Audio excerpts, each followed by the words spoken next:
हाजिर हूँ आप लोगों के बीच में आपके अपने YouTube चैनल ज्योतिष दर्शन में। साथियों, जैसा कि आप सब जानते हैं, हमारे YouTube चैनल में हमारा उद्देश्य रहता है ज्योतिष और वास्तु से जुड़ी हुई तमाम जानकारियां आप लोगों तक पहुंचाना, आप लोगों को उपलब्ध करवाना। तो आइए आज इसी कड़ी में आगे की जानकारी वास्तु से संबंधित कुछ मैं आप लोगों के बीच में लेके आया हूं। ऐसा होता है मित्रों की जो हमारा जो घर होता है उसमें सबसे महत्वपूर्ण चीज हमारे लिए होती है हमारे घर में पूजा का स्थान। हमारे घर में जो पूजा का स्थान होता है, हम लोग क्या करते हैं कि हमारी कुछ छोटी छोटी गलतियों या लापरवाही से जो हम उनकी तरफ ध्यान ही नहीं दे पाते हैं, हम ऐसी गलतियां या लापरवाही करके हमारे घर के पूजा के स्थान में हम कुछ न कुछ ऐसे दोष उत्पन्न कर देते हैं जो दोष हमारे जीवन में सकारात्मकता के बजाय नकारात्मकता लेकर आते हैं। तो आइए आज इसी पर बात करते हैं, आपको देते हैं कुछ जानकारी। यदि आपके घर में आपने पूजा स्थान को स्थापित कर रखा है तो सबसे पहले आप देखिए कि वह किस दिशा में है। मैं आपको बताऊंगा कि आपके घर में पूजा का स्थान किस दिशा में होना चाहिए। आपके घर में पूजा का स्थान है उसमें कौन कौन से देवी देवता नहीं होने चाहिए। हमारे जो शास्त्रों के अनुसार कुछ देवी देवताओं को हमारे घर के पूजा स्थल में नहीं रखने के लिए मनाही है, तो सबको इस बारे में जानकारी नहीं होती है, तो उस बारे में भी आपको जानकारी देंगे। चलिए दोस्तों, शुरुआत करते हैं। घर में पूजा का स्थान होता है, उसका उद्देश्य होता है कि हम पूजा करके हमारे घर में हमारे इष्ट देवों को याद करके, हमारे देवताओं को याद करके सकारात्मकता लेकर आए, घर में सुख समृद्धि लेकर आए, हम घर में खुशहाली लेकर आए, हमारी समस्याएं, नकारात्मकताएं, बीमारियां, उनको हम दूर भगाएं। इसी उद्देश्य के साथ जब एक मनुष्य अपने घर का निर्माण करता है तो अपने घर में एक पूजा स्थान का भी निर्माण करता है। पूजा स्थान घर में आप जब भी निर्माण करते हैं तो आप उसे मंदिर की तरह निर्माण करते हैं। होता यह था कि पहले किसी भी जगह पर भगवान की कुछ मूर्तियां, प्रतीकात्मक चित्र आदि रख दिए जाते थे, लेकिन आजकल जो नया टाइम हुआ है उस टाइम के अपडेट होने के साथ में जो नक्शे बनते हैं, जो नए घर बन रहे हैं, उसमें मंदिर का स्थान लोग पहले ही निर्धारित कर देते हैं और मंदिर बना देते हैं। यदि आप वास्तु के जानकार से वह नक्शा या मैप बनवाकर मंदिर का निर्माण करते हैं तो उसमें कोई समस्या नहीं है, लेकिन यदि आप स्वयं करवा देते हैं और बाद में आपको समस्या आती है तो उससे आपके जीवन में काफी नकारात्मकता आती है, आपको काफी परेशानियां होती है, छोटे मोटे रोग आपका पीछा नहीं छोड़ते, आप फाइनेंशियल जो कंडीशन होती है आपकी बड़ी क्रिटिकल हो जाती है, आपको समझ में आता नहीं है कि करना क्या चाहिए। ऐसी कंडीशन आपके साथ कई बार हो जाती है सिर्फ छोटी छोटी गलतियों के कारण, जिनकी तरफ आप ध्यान नहीं दे पाते।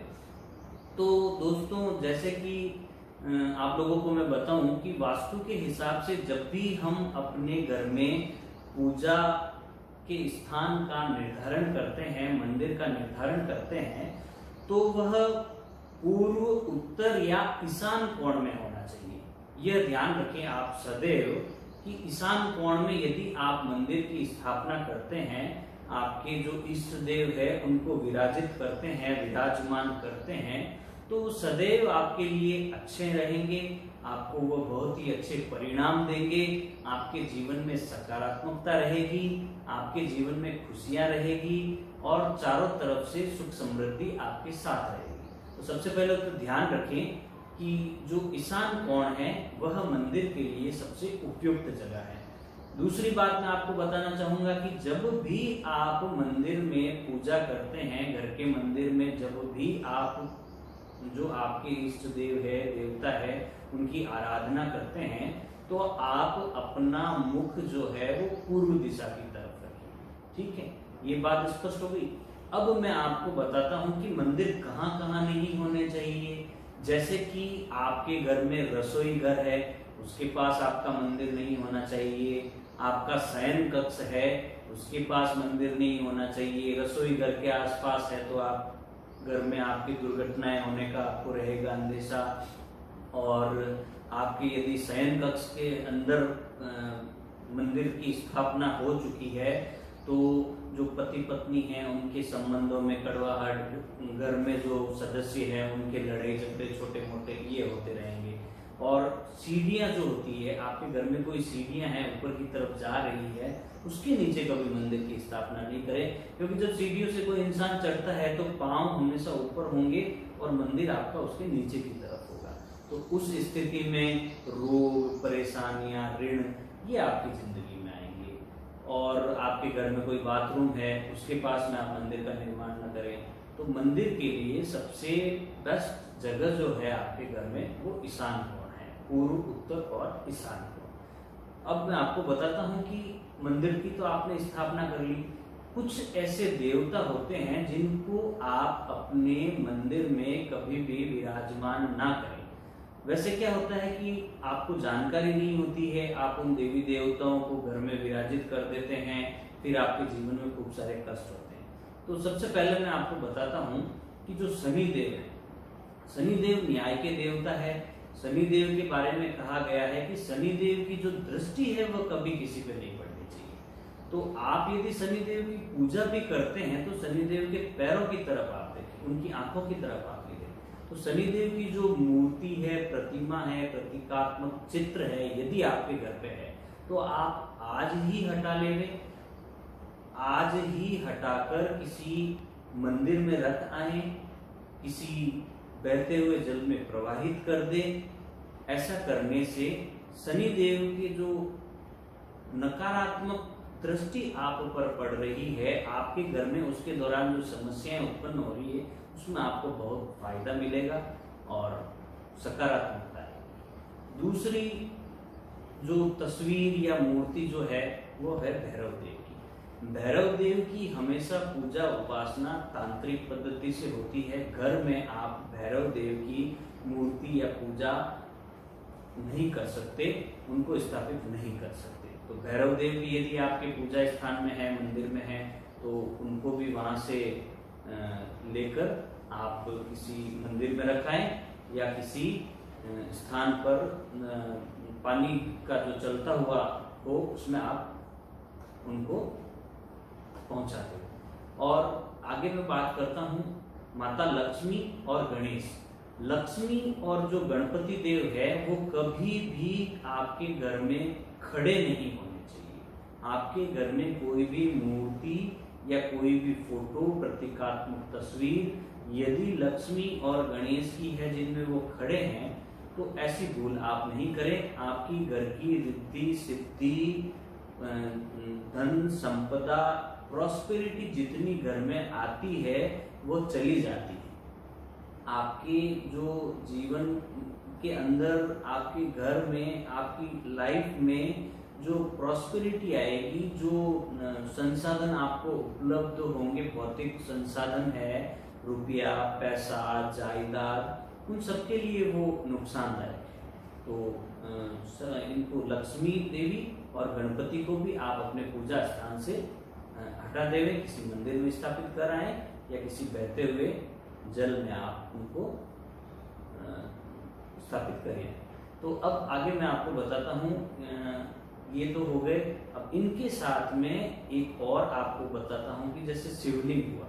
शिवलिंग आपके पूजा स्थान में हमेशा आपके अंगूठे के आकार से यदि बड़ा है तो उस शिवलिंग को आप किसी मंदिर में रखें। वह शिवलिंग भी आपके लिए नुकसानदायक हो सकता है। और यदि कोई अम्बे माता या आपकी काली माता या चंडी, जो देवी किसी का संहार करती हुई हो, वह प्रतीकात्मक फोटो या मूर्ति आप अपने घर में स्थापित नहीं करें। उससे भी घर के अंदर क्लेश, झगड़े, परेशानियां वह होने की संभावना रहती है। तो बहते हुए जल में आप छोड़ आएं या फिर किसी मंदिर में ले जाकर आप वहां पर रखिए। तो ये तो हो गई बातें पूजा स्थान और मूर्तियां और तस्वीर, प्रतीकात्मक चित्र जो आपको घर में नहीं रखनी चाहिए। अब पूर्व दिशा के बारे में मैंने आपको बता दिया कि आप सदैव पूर्व दिशा की तरफ चेहरा करके, मुख करके आपके जो आराध्य देव हैं उनकी आराधना करें, तो आपको जो रिजल्ट है, आप अपनी भगवान से जो देवी देवता को आप मानते हैं, उनकी आप पूजा करते हैं, उनसे जो आपको रिजल्ट की आप उम्मीद करते हैं वो ज्यादा मिलेगी यदि आप पूर्व दिशा में मुख करके उनकी आराधना करते हैं तो। और पूर्व दिशा से एक बात आपको और बताना चाहूंगा कि यदि आप अपने ऑफिस में, आप अपने कार्य क्षेत्र पर, आप अपनी फैक्ट्री में, आप अपनी किसी भी जगह जहां से आप कारोबार करते हैं, नौकरी करते हैं, आप अपने बैठने का स्थान ऐसा रखें कि आपका मुंह पूर्व दिशा की तरफ, तो उससे क्या होगा कि आपका काम अच्छा होगा, जल्दी होगा, समस्याएं कम आएगी और आपकी जिंदगी में खुशियां आएगी। और जो विद्यार्थी हैं उनको भी मैं कहना चाहूंगा कि आप जब भी अध्ययन करते हैं, आपका चेहरा, आपका मुंह जो है वो पूर्व दिशा की ओर होना चाहिए। पूर्व दिशा की ओर मुंह होने से आपकी जो विद्या अध्ययन का जो आपको एक तो सकारात्मकता बनेगी, आप लगातार पढ़ सकेंगे और जो आप पढ़ेंगे वो पढ़ा हुआ आपको याद रहेगा, आपका पढ़ने में मन लगेगा। यदि आप दूसरी दिशा में बैठेंगे तो थोड़ी थोड़ी देर बाद आपका जो मन है वो इधर उधर भटकेगा। तो ये थोड़ी बहुत जानकारियां थी जो मैंने आज आप लोगों के बीच उपलब्ध करवाई है। ज्योतिष के साथ साथ थोड़ा थोड़ा वास्तु का भी आपको ज्ञान हमारे चैनल के माध्यम से दिया जाएगा। तो दोस्तों, आप हमारे चैनल को लाइक करें, सब्सक्राइब करें और ज़्यादा से ज़्यादा शेयर करें, ताकि ज्योतिष और वास्तु से जुड़ी हुई जानकारियाँ सभी तक पहुंच सके, सभी इसका लाभ ले सके, फायदा ले सके। इसी के साथ बहुत बहुत धन्यवाद आपका, आपने समय दिया, आपने इस वीडियो को देखा। आगे भी आप इसी तरह हमारे वीडियो देखते रहें, उनको लाइक करते रहें, सब्सक्राइब करते रहें, शेयर करते रहें और जो बेल आइकन है उसको आप प्रेस जरूर करें। धन्यवाद।